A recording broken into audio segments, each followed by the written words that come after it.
Thank you.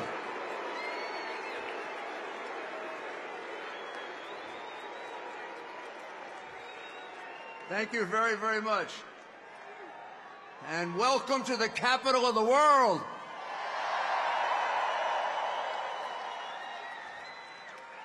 That's not me.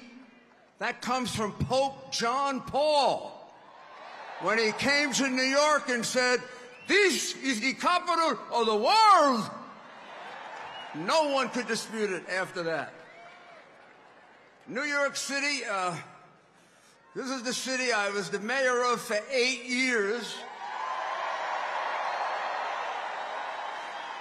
Sitting over there is my police commissioner, Bernard Carrick, who saved my life on September 11. And when I was mayor, I need to remind people the Yankees won 4 world championships. You think they need my help now? What the heck does Adams know about baseball? And de Blasio's so stupid, he doesn't know about anything. Oh, for the good old days when I used to be able to sit at Yankee games with Donald Trump.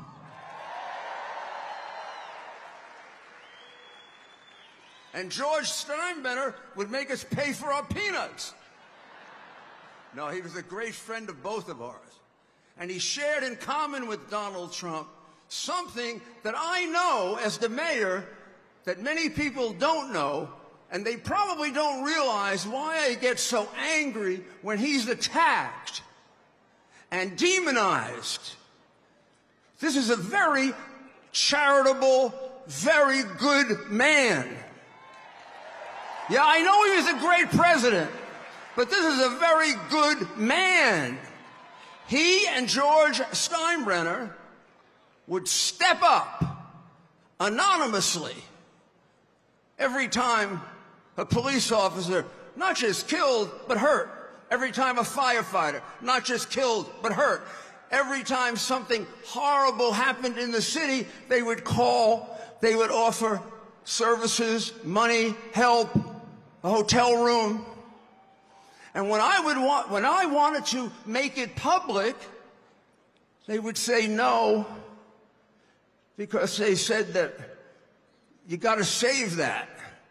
The credit you get for that, you get from God. If you make too much of it here, it gets used up.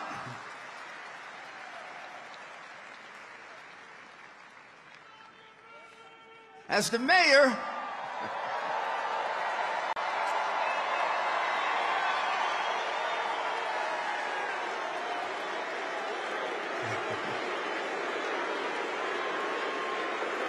thank you. As the mayor, you know that I reduce crime more than any mayor in history. I improved the quality of life in the 5 boroughs. I lowered taxes.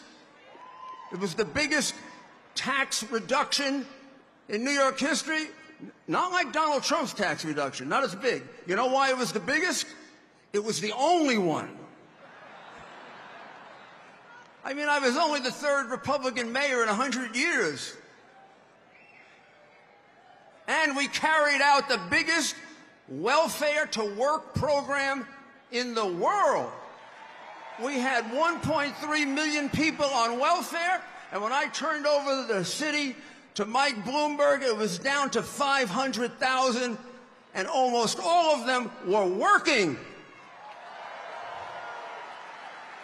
That word working is anathema. It frightens Harris. It frightens Biden. It frightens the radical Democrats today. None of these people they're giving money to they require to work because they don't care about them, because they don't love them, because what are they? They're votes. Who cares if they don't learn a trade or have a job? We gather here today in the middle of Midtown Manhattan And this is the most iconic venue of venues in the United States. This is where a Republican's not supposed to come, which is why Donald Trump came here.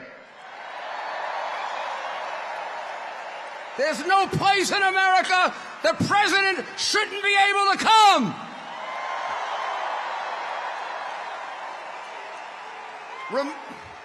Remember New Palestine? Remember New Palestine? When they had the subway derailment? Place was horrible. People are still dying. He went there. I went there. I did my television show from there. It took Biden a year to go there because those people are deplorables. Like you, like me, we're deplorables. We don't count. The Hollywood stars count. The big money counts. 20 million from China counts. But we don't count.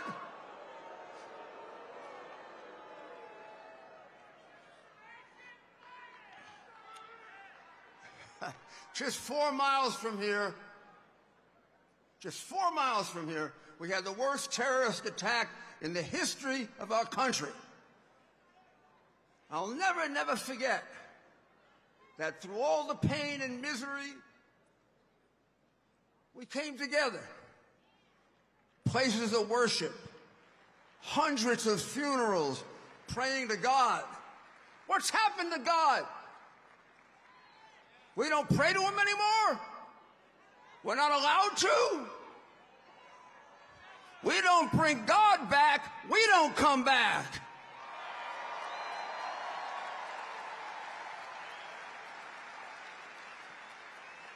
September 11 was our darkest hour. October 7 was Israel's darkest hour.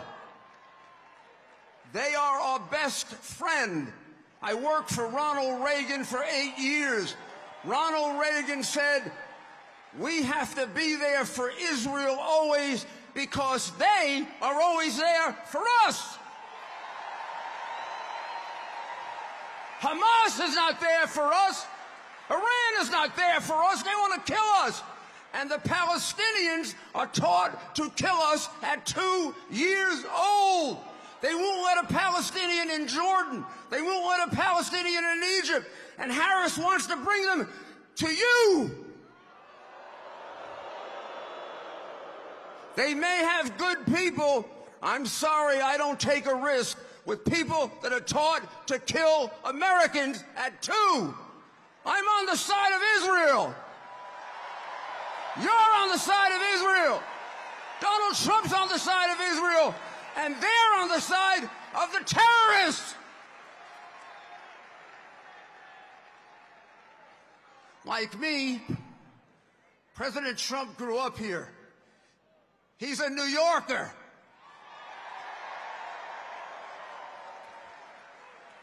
That's why some people get a little annoyed at him. He speaks his mind.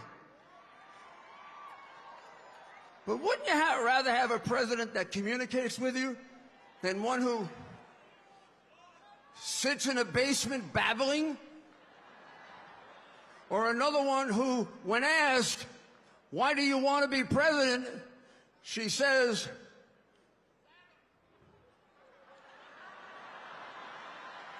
my mother was from the middle class, and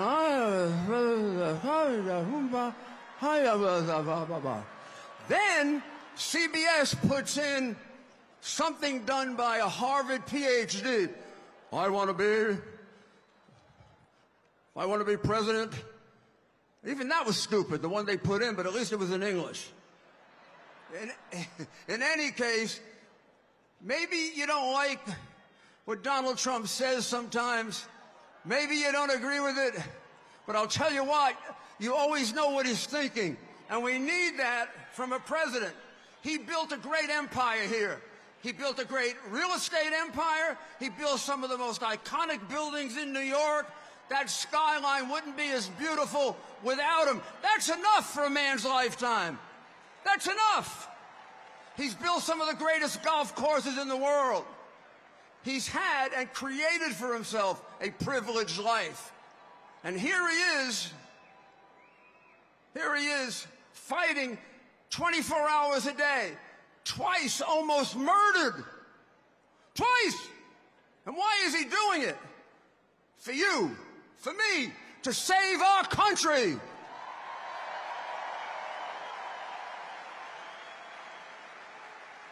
He saw that we were on the path of destruction, and he couldn't sit by. He saw that the backbone of America, the people that he grew up with, the laborers that he and his father used to build their business, are people they cared about, people they loved. People say, well, how can this billionaire relate to regular people? Because he is a regular person. His father taught him how to relate to everyone.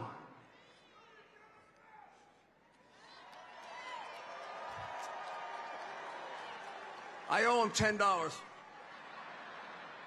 Now, they tried everything, right? Russian collusion, wrong conversation with the Ukrainian president. Oh, my God, everything possible. Phony cases with perjury, and they committed so many crimes trying to get rid of him. Using a false story to unseat a lawfully elected president. And then they indicted him 4 times. And it had to stop. If they indicted him one more time, he'd have been elected by acclamation. And now, I don't know. I'm not going to do conspiracy, and I'm not going to do conspiracy. But it's kind of funny that they tried everything else, and now they're trying to kill him. They better not. Try again.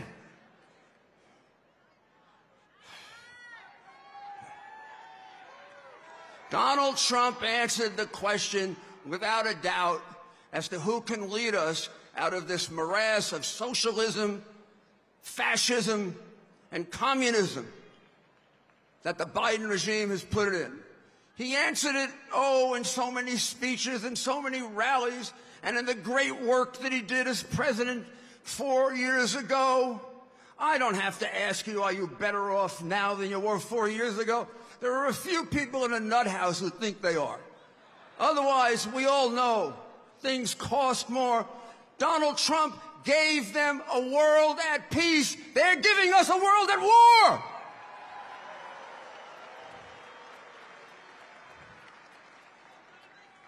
He'd have been a great president even if this didn't happen.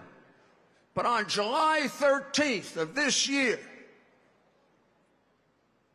after he came this close to death, when he was down on the ground, he couldn't possibly have any idea how bad it was. Within seconds, he got up. Did he run away? Did he hide? Did he crawl? Did he appease the people who might have been attacking him? He stood up, and he thought about you and me. But I was really worried about him. And then when we saw him say, fight, fight, fight, fight, fight, that's the man to lead us back to the America we love.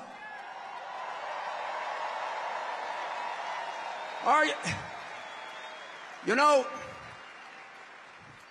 Thomas Jefferson and Abraham Lincoln believed that every American, because it isn't just Donald Trump, you got to do it. Every American should take an oath to make this country better than it was handed to him or her.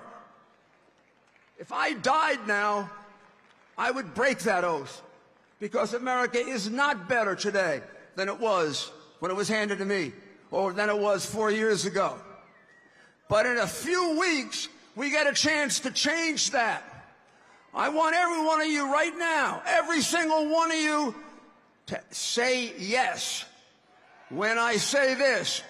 Do you swear to make America better and greater by voting for Donald Trump and J.D. Vance? Now go do it!